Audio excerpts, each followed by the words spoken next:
Nous poursuivons. Je cède maintenant la parole au député de Granby, porte-parole du deuxième groupe d'opposition en matière de ressources naturelles. Monsieur le député. Merci, Monsieur le Président. Pour débuter, je veux remercier mes concitoyens de Granby de me faire confiance pour ce troisième mandat lors de l'élection du 4 septembre dernier. Cette nouvelle circonscription de Granby qui prend acte maintenant, la circonscription de Shefford qui n'existe plus. Donc, encore une fois, je veux les remercier sincèrement de me faire confiance et ils peuvent être assurés que je ne les décevrai pas.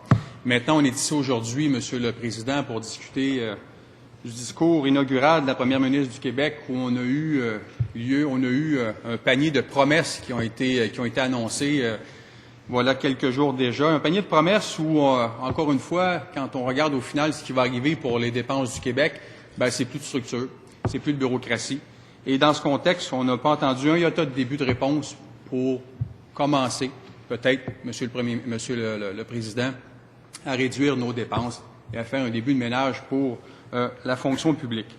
La situation financière du Québec, Monsieur le Président, est quelque peu désastreuse quand on regarde le portrait depuis 6-7 mois déjà.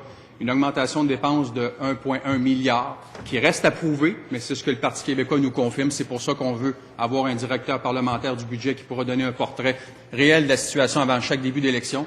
Et de l'autre côté, la situation économique du Québec qui ne va pas très, très bien non plus. Nous, on prévoyait une croissance d'à peu près 1,5 pour l'année en cours qui se termine le 31 mars prochain. Et selon les économistes, on aura une croissance économique d'à peu près 0,8 donc qui nous amène à avoir 500 millions de dollars de moins en revenus autonomes, donc en impôts des sociétés et en impôts des particuliers. Il faut ajouter là-dessus, Monsieur le Président, 48 millions de dollars qui est le gel des frais de scolarité que le Parti québécois a décidé et aussi la bonification des prêts et bourses. Il faut ajouter aussi, Monsieur le Président, le fait qu'on va, comme le Parti québécois l'a annoncé, fermer et déclasser Gentilly 2.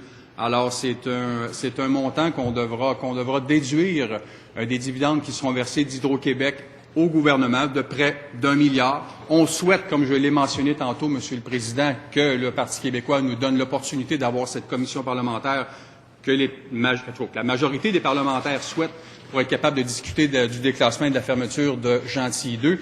Mais j'ose croire que le Parti québécois pourra, dès la prochaine période des questions, nous soumettre une motion qu'on pourra accepter unanimement tous les parlementaires ici. Maintenant, quand on regarde les chiffres que je vous donne, Monsieur le Président, on est conscient que pour en arriver aux prévisions de 1,5 milliard de dollars de déficit qui sont prévus pour la fin de l'année en cours, ça va être tout un tour de magie qu'on va avoir besoin.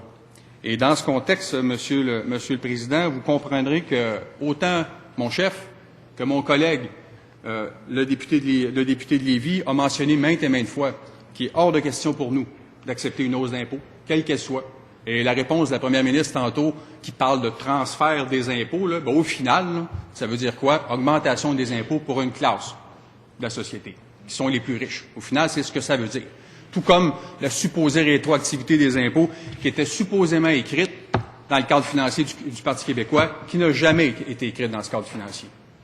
Alors, dans ce contexte, vous comprendrez, Monsieur le Président, que pour nous, le Parti québécois improvise. Et soudainement, la lumière au bout du tunnel, les agences de notation qui ont peut-être appelé le ministre des Finances et qui ont dit « La situation économique, Monsieur le ministre des Finances, vous êtes peut-être mieux de rassurer nos agences parce qu'on s'en va peut-être vers une décote. » Et là, oups, on s'est dit, on va faire un budget. Puis d'habitude, un budget, ça se prépare avec des consultations avec les partis de l'opposition, presque 2 mois avant le dépôt du budget du mois de mars. Ça se prépare en rencontrant le Conseil du patronat, la Fédération des chambres du commerce, et soudainement, en 2 semaines, on va être capable de faire un budget qui va rassurer les agences de notation, Monsieur le Président.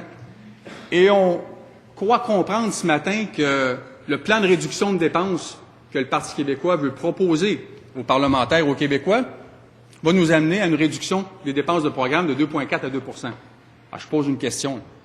Ils sont mieux de nous expliquer explicitement comment ils vont réduire les dépenses, le Parti québécois. Comment ils vont réduire les dépenses? Parce que quand on regarde ce qui s'est passé autant du côté du Parti libéral du Québec depuis 2003 que du Parti québécois, ben moi, j'ai un parti, Monsieur le Président, qui prône d'un côté le statu quo, puis de l'autre côté l'immobilisme. Pourquoi?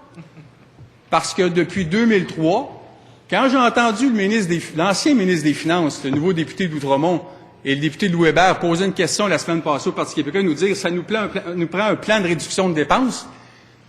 J'ai comme eu de la misère. Et comme eu de la misère à entendre ça sortir de leur bouche. Oui, parce que je pourrais, Monsieur le Président, vous dire une chose. Les dépenses en santé au Parti libéral du Québec de 2003 à 2012 ont passé de 13 milliards à 31 milliards. 13 milliards à 31 milliards. Est-ce que les 2 millions de Québécois qui n'ont pas de médecin de famille, il y en a un qui est arrivé et qui a cogné à leur porte? Non. Est-ce que les délais d'attente dans le système d'urgence ont changé? Non.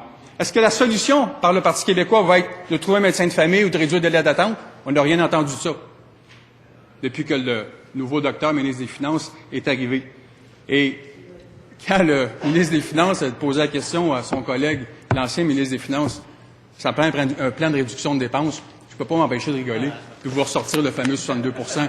On pourrait peut-être recycler le 62 qui n'a pas fonctionné avec le Parti libéral du Québec, puis le donner au Parti québécois. Mais je sais très bien que c'est impossible que ce fameux 62 %-là, qui était la solution miracle pour réduire les dépenses, faire croire aux Québécois que nous, les Québécois, là, on allait absorber juste 38 puis que le gouvernement allait réduire les dépenses. Je l'ai maintes et maintes fois mentionné, Monsieur le Président, ça n'a jamais fonctionné. Pourquoi? Parce que 8 fois sur 9, 8 fois dans les 9 dernières années, le Parti libéral du Québec a échoué à atteindre sa prévision de dépenses. 8 fois sur 9, là, on n'a jamais atteint le chiffre qui est indiqué dans le budget. Pourquoi ça ne fonctionnera pas non plus? Parce que la dette du Québec a explosé depuis 2003. La 5e nation au monde la plus endettée, selon les chiffres de l'OCDE. Et ça, je ne l'invente pas. C'est source ministère des Finances du Québec. La 5e nation au monde. Et si on ramène ça plus près de chez nous, ben, le Canada, pas le Canada, le Québec est la province la plus endettée. Est-ce que je vous surprends quand je vous dis qu'on est la province la plus taxée sur les 60 États nord-américains? Non. Alors, pensez-vous vraiment, Monsieur le Président, qu'avec le Parti québécois qui va nous déposer un budget en 14 jours, que les Québécois vont avoir confiance, qu'on va rétablir l'économie du Québec, qu'on va soudainement se demander que les entreprises dans le Nord vont continuer d'investir, parce que la plupart de ces compagnies, et je ne vous nommerai pas ceux qui m'ont dit, qui ont mis le frein, Monsieur le Président, qui ont mis le frein, parce qu'ils attendent aussi, moi aussi je l'attends, ce prochain projet de loi sur les redevances minières que la ministre va sûrement déposer, j'ose croire, d'ici la fin de la session. Mais pour le moment, Monsieur le Président, vous comprendrez que la situation économique du Québec est désastreuse. Et désastreuse, et ça, on ne peut pas continuer de croire qu'autant du côté du Parti de l'immobiliste, le Parti libéral, que du Parti québécois, qu'il y aura des solutions. Il y a une formation politique, Monsieur le Président, lors du 4 septembre dernier, qui a déposé dans un cadre financier les idées claires pour contrer le décrochage scolaire, pour investir avec nos enseignants, pour trouver un médecin de famille à tous les Québécois, pour revoir l'organisation du travail dans le système de santé, pour abolir les agences et avoir moins de structures. J'ai oublié l'organigramme de la santé, Monsieur le Président. J'aurais dû vous l'amener une fois, mais je vous le ramènerai un petit peu plus tard pour vous exposer encore une fois. Il a grossi. Pas surpris, hein? N'oubliez pas, c'est passé de 13 milliards en 2003 à 31 milliards en 2012. On a mis presque 2 milliards d'argent par année et la situation est la même. Est la même. Alors, vous comprendrez dans ce contexte, je répète, il y a une formation politique, Monsieur le Président, qui a été claire sur ces enjeux. Aujourd'hui, on a la confiance d'1,2 million de Québécois. On les défend ici, les 19. On va être prêts pour cette prochaine élection. On va être prêts à discuter du budget qui va être déposé dans 2 semaines. On va faire notre boulot sérieusement. Et on va convaincre les Québécois à la prochaine élection. C'est pas le Parti québécois qui va avoir les solutions pour le Québec des 25 prochaines années, pour nos enfants, petits-enfants, en éducation, en santé, et pour nécessairement contrer le fait que notre dette ne cesse d'exploser. Et c'est certainement pas le Parti libéral qui va me faire croire aujourd'hui que c'est le parti de l'économie. Et c'est ce parti qui a amené du travail pour les Québécois à une situation financière adéquate. Alors, merci, Monsieur le Président. Je veux déposer, vous comprendrez, une motion de grief. Et je le dis comme suit. Que l'Assemblée nationale blâme sévèrement le gouvernement péquiste pour son intention d'augmenter davantage les impôts des contribuables québécois sans proposer aucun plan de réduction des dépenses de l'État. Merci.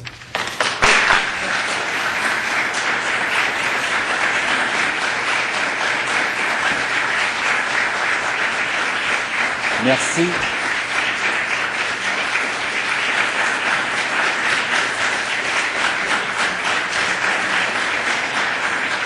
Merci.